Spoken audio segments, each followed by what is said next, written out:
see, I keep thinking that what we need is a new language. A language of the heart. Languages in the Polish forest where language wasn't needed. Some kind of language between people that is a new kind of poetry. That's the poetry of the dancing bee that tells us where the honey is.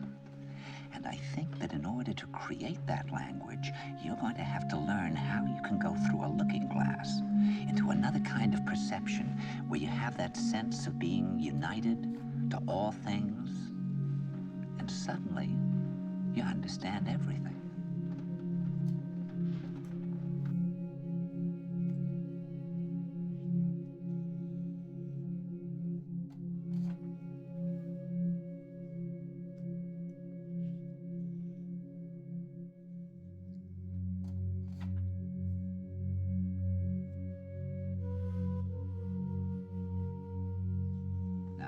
Of course, Bjornstrand feels that there's really almost no hope, and that we're probably going back to a very savage, lawless, terrifying period.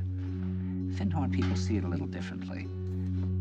They're feeling that there'll be these pockets of light springing up in different parts of the world, and that these will be, in a way, invisible planets on this planet, and that as we, or the world, grow colder, we can take invisible space journeys to these different planets, refuel for what it is we need to do on the planet itself, and come back.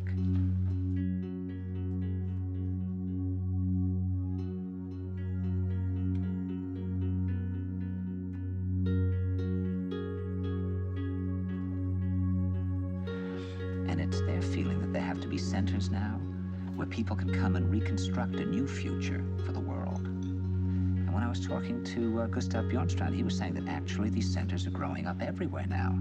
And that what they're trying to do, which is what Findhorn was trying to do, and in a way, what I was trying to do. I mean, these things can't be given names, but in a way, these are all attempts at creating a new kind of school or a new kind of monastery. And Bjornstrand talks about the concept of reserves, islands of safety, where history can be remembered and the human being can continue to function in order to maintain the species through a dark age.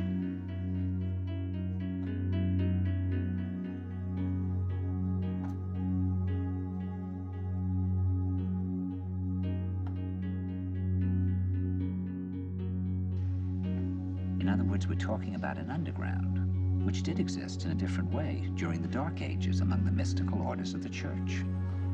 And the purpose of this underground is to find out how to preserve the light, life, the culture, how to keep things living.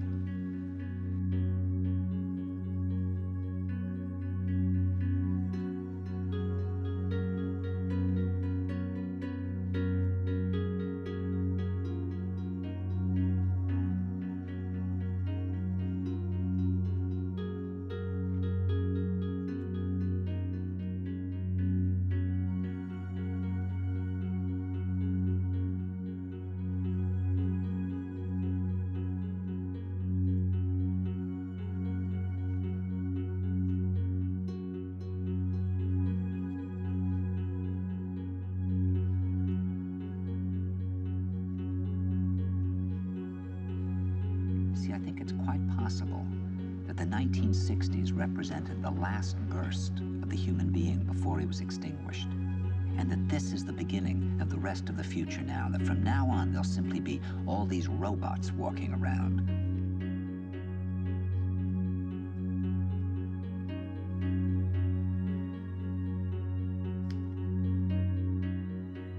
Feeling nothing, thinking nothing.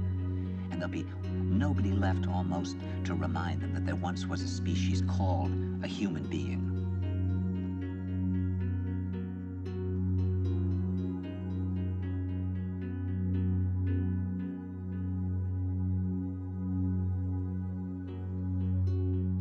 With feelings and thoughts, and that history and memory are right now being erased, and soon nobody will really remember that life existed on the planet.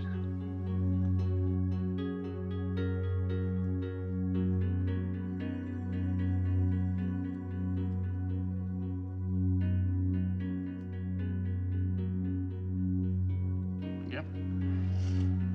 Well,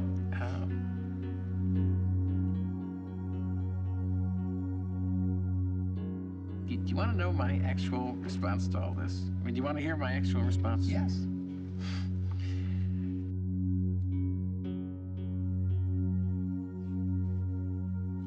See, my actual response, I mean, I'm just trying to survive, you know? I mean, I'm just trying to earn a living, just trying to pay my rent and my bills. I mean,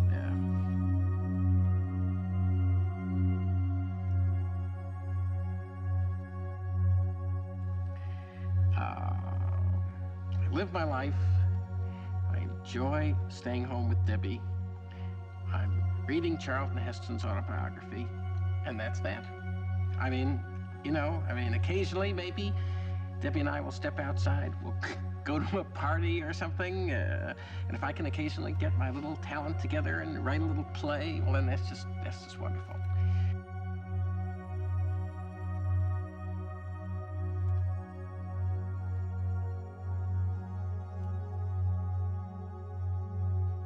And I mean, I enjoy reading about other little plays that people have written and reading the reviews of those plays and what people said about them and what people said about what people said.